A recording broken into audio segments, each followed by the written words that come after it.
Hello everyone, in this video we are going to be installing this MMI box onto a 2018 BMW X2.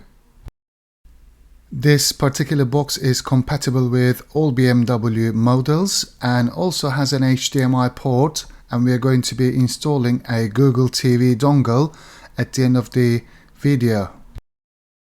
Just for your information, this is a generic MMI box which can be bought on eBay or Amazon or online sellers in the UK, and it comes with all the cables that you will need during installation and after installing and using the box. They are very clearly labeled on every single cable.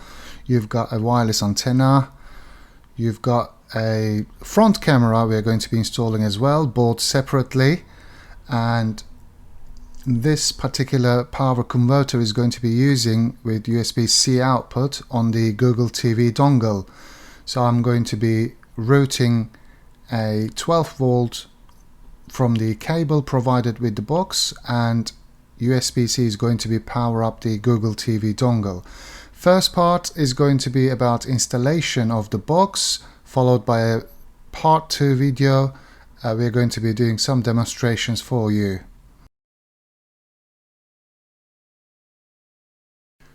This installation process is going to be very similar to all other BMW models, but you can use this video as a reference for particularly for X1 and X2 models if you like. Generally speaking, all BMWs have the same sort of or very similar sort of dashboard that you can take off in the same way, and connectors are pretty much all same. Once you take them off, you are going to see the space you will have for your MMI box. If you have a bigger head unit in your BMW, you will still get some space on the sides underneath the head unit. With this particular model we have a thin version of head unit, so we will have plenty of space for the box and the cables. During this installation or disassembly of the dashboard, make sure you lay some cloth around on the shiny areas, glossy areas. You don't want to scratch your car's interiors by any means. And after taking off the air vents, the ambient light is back into place. Connectors are pretty snug, I would say. You might need to apply some force when you're pulling them out, along with pressing the clips they have. T20 is going to be taking out literally 2 screws. That's all you need to do, and then your head unit will be freely moving.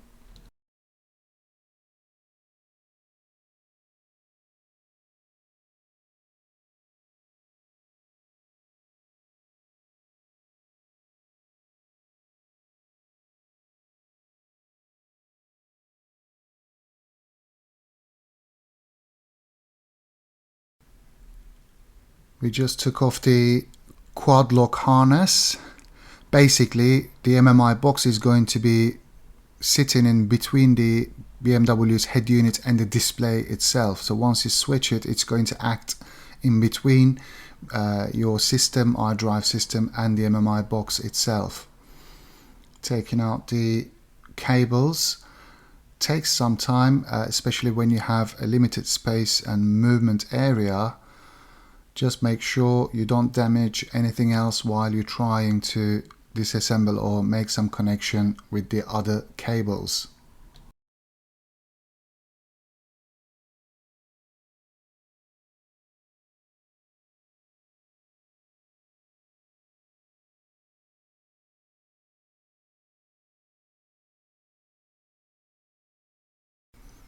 This 6-pin connector goes straight to the display, and there's going to be another one coming with the box itself. We are going to connect it to the head unit straight after the quad cable installation.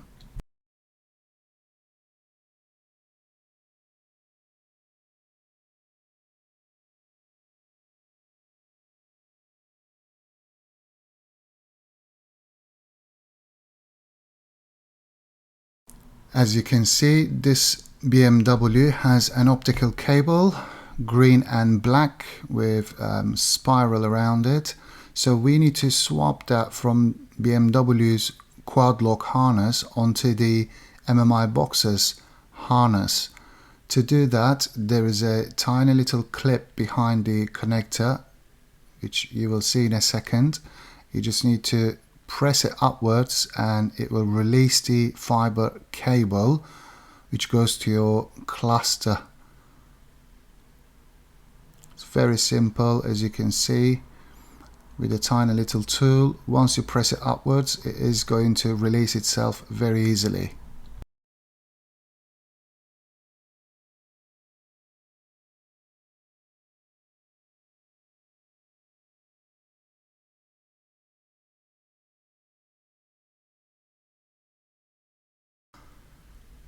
And transferring the fiber cable is going to be in the same way onto the new harness.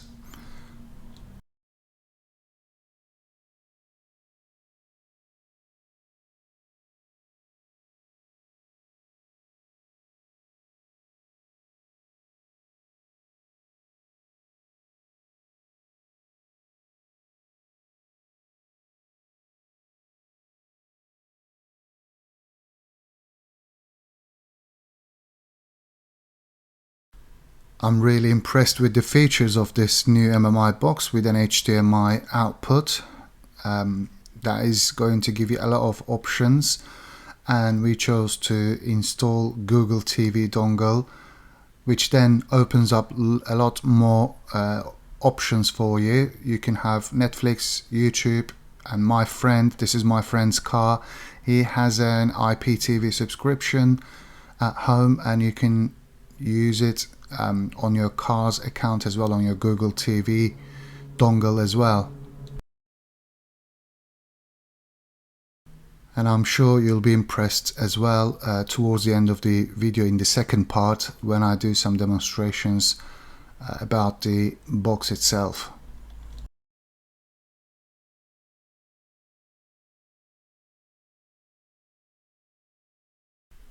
Cable management is one of the key areas during this workout. Make sure that you use your space efficiently and do not just shove all the cables on top of each other or into the corners without taking any care. During this installation, I had to take off the MMI box several times just to do some more careful cable management, and I suggest you do the same. And once you think all the connections are made properly, make sure your head unit goes back onto the place and slides in and out freely. If it doesn't, that means you've got some cables in the way which are going to be causing a problem. So that's why I disconnected the box several times and made sure that cables were sitting in all the empty space behind or under or around the head unit. Video cable goes out, video out cable goes to the display itself, and then this green cable goes into your head unit, and then video in on the MMI box.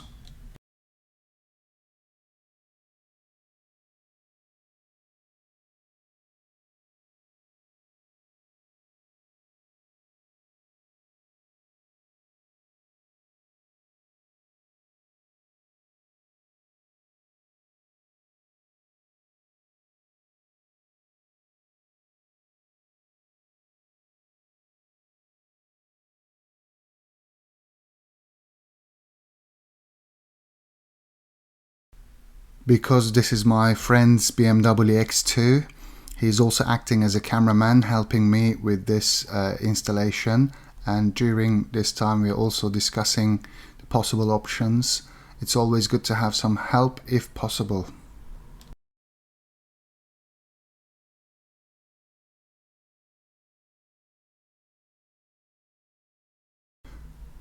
This power cable connector has all the voltage outputs as well. along with your camera, front and rear camera connections and auxiliary audio outputs. However, this particular X2 doesn't have any auxiliary input or output in the car, so that's why we are going to be using the USB output of this car. You can choose it, switch it from the iDrive menu, which means when you want to listen to the MMI box videos or music or phone calls, you need to switch your BMW's iDrive auxiliary unit in order for this to work in your car. And if you remember, on my car, the MMI box quad lock harness delivers the sound as well, so I don't need to use any extra auxiliary input or output cable. Once all the connections are made, before we assembling the parts, we are going to check if the box is working. This is just a general check on the box. Pressing on the menu button, long press, is going to be switching to the MMI box menu.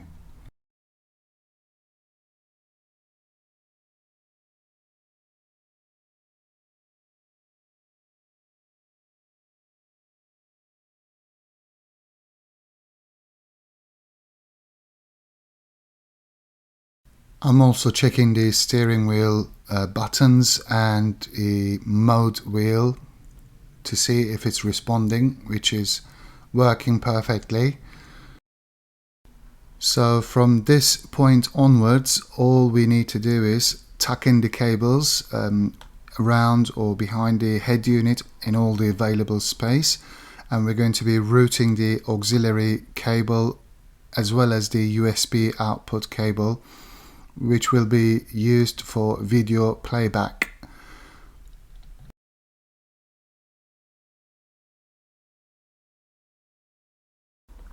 And I think we have created a perfect space for Google TV, or as we knew it was Google Chromecast, and the power cable is USB-C, which is going to be sitting right behind it, and as it is, this is going to be our setup.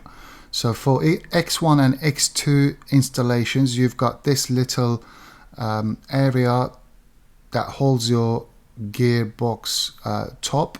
You've got a couple of T20 and T25 screws. All you need to do is take them off and lift up the whole console. You don't need to disassemble it completely. As you can see, there is another couple of screws underneath the tray in the box.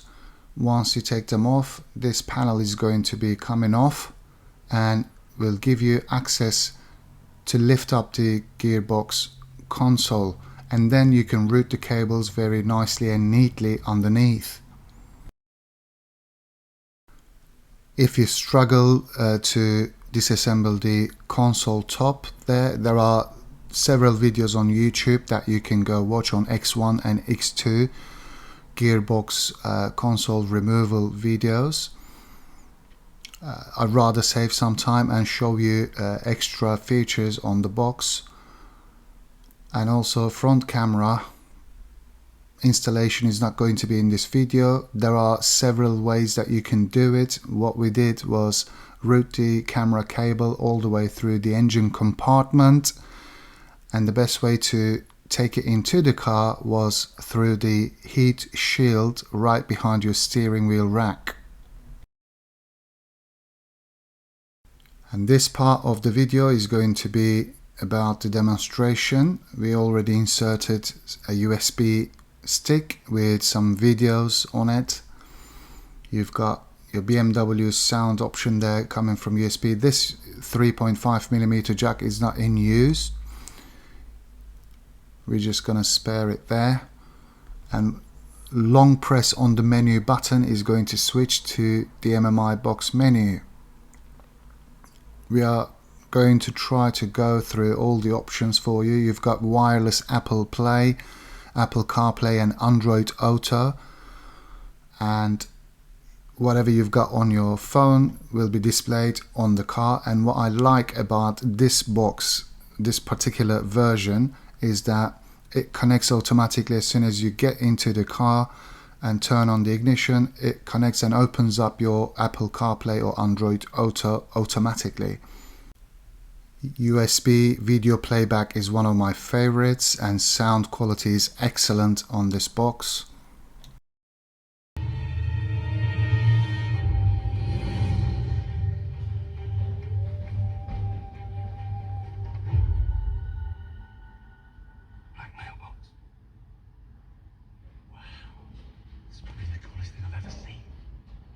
Do you remember when we Googled it on your mum's computer and the phone rang and you thought it was the FBI? I didn't really.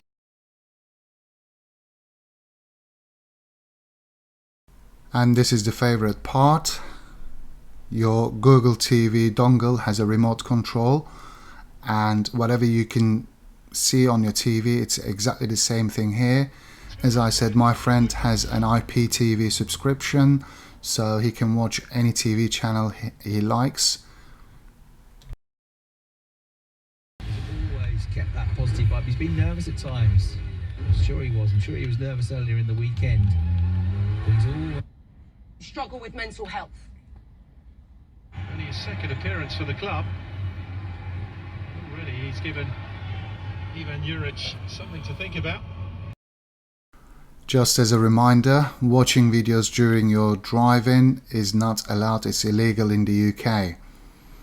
And your Google TV dongle is going to be completely customizable to your needs. Whatever you can download on it, it is possible to play on your iDrive display, as long as you have an internet connection to your Google dongle.